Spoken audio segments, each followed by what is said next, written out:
All right, guys, so now we're going over 7.4, which is parallel lines and proportional parts. So you're gonna be able to use proportional parts within triangles and use proportional parts within parallel lines.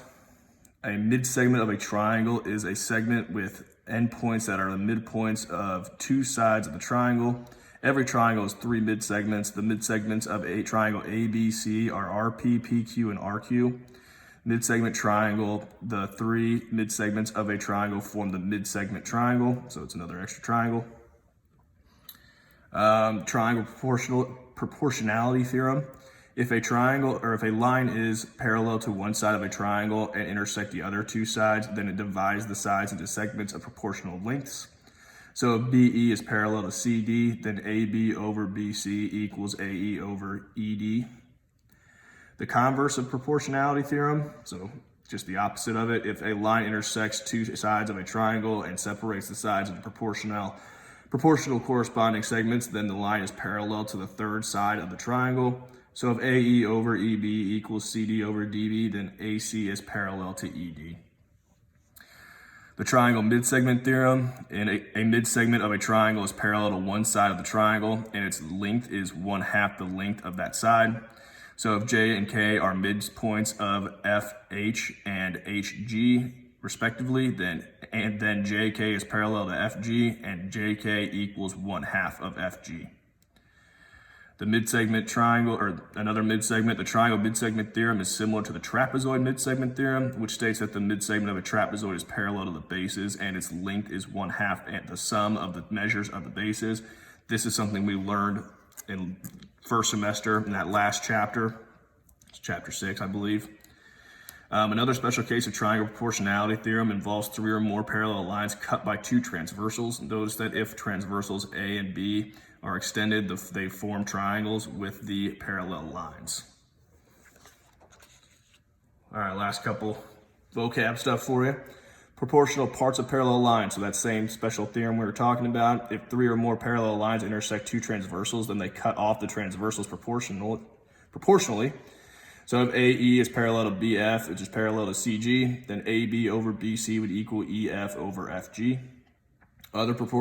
Two other proportions can be written for the example in corollary 7.1. So it can change how you want to do it. You just got to make sure you have them matched up on both sides. So you can do AB over EF, so AB over EF equals BC over FG, or you can do AC, so the whole thing over BC equals EG over FG. You just got to make sure both sides of the equal side are the same. So if three or more parallel lines cut off congruent segments on one transversal, then they cut off congruent segments on every transversal. So this is just the opposite of this, so these two go together. If AE is parallel to BF, which is parallel to CG, and AB is congruent to BC, then EF is congruent to FG. All right, so let's do some examples here. So if XM equals 4, so this little guy equals 4, and XN equals 6, and Z equals 9, find XY. So we're trying to find this whole thing here. Okay, so we can set up the proportion. All right, so same thing as we were talking about up here, not necessarily there, but we're talking about a triangle. So any of these over here and here. All right, so for number one, I'm gonna do it up here. I'm gonna do 4 over 6. Okay, so I'm gonna do 4 over 6, and then I'm gonna have the whole X over this whole side, which would be 6 plus 9, which is 15. Okay, cross multiply. So I have 6x equals 60. Divide by 6. So x will equal 10. And that's for number one. All right, so number two, if xn equals 6, so that's still 6, xm equals 2. So let me color that one out, make it 2. And xy, so this whole side equals 10. Find nz, and we don't know, it's not 9. So, okay. So I'll do number 2 just right over here. So number 2. All right.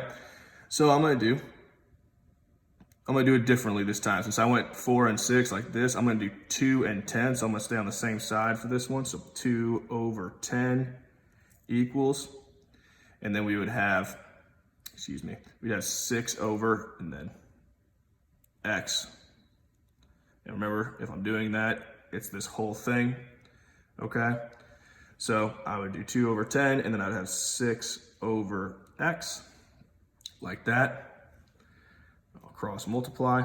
So I have 2x equals 60.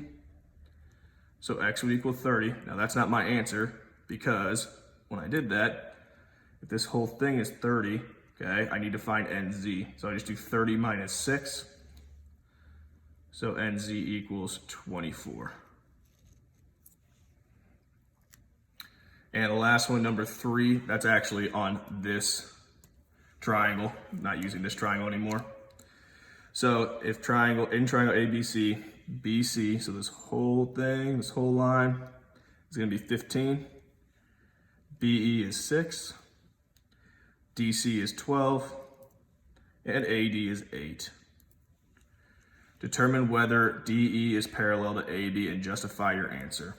So what we have to do with this, we have to set up a proportion, and we're just trying to see if they have the same ratio, essentially, okay? So since this one has talking about the whole, and these ones have the parts, I'm just gonna go ahead and do 15 minus 6, which is 9, so EC would be 9, okay? So I'm gonna set up a proportion. So I'm gonna do AD over DC, and that would equal BE over EC.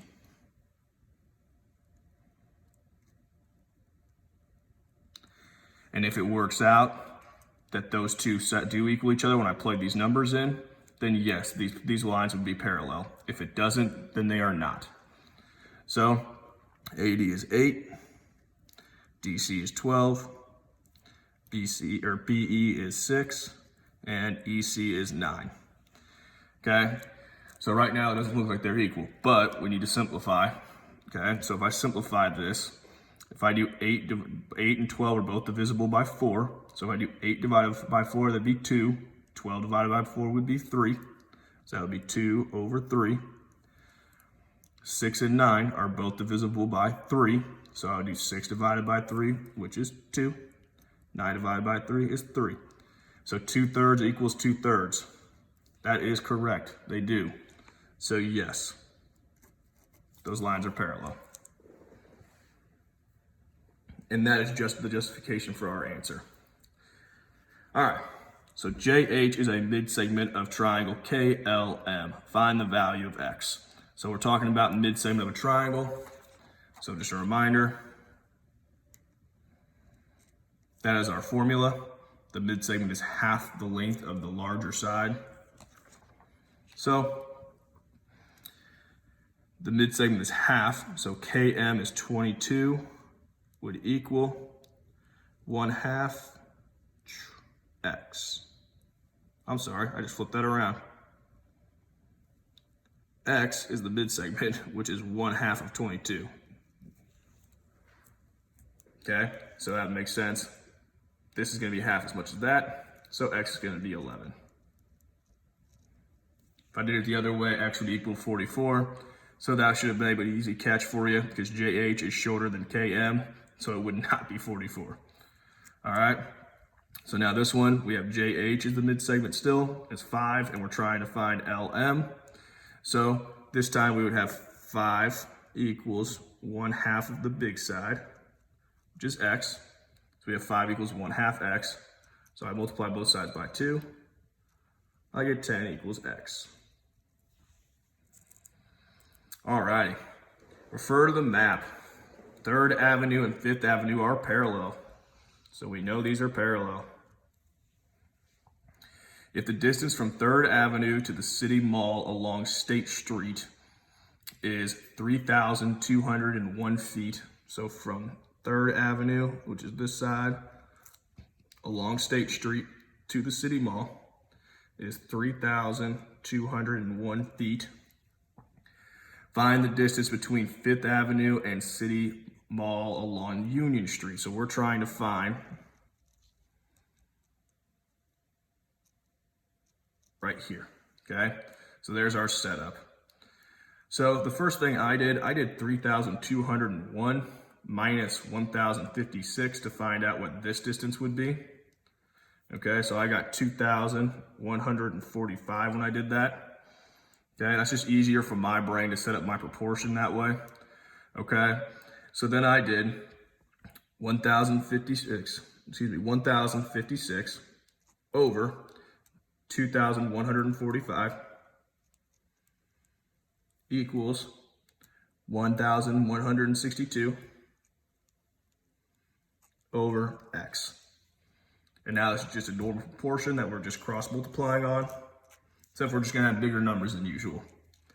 So I'm gonna have 1,056x equals 2,145 times 1,162 is 2,492,490 feet.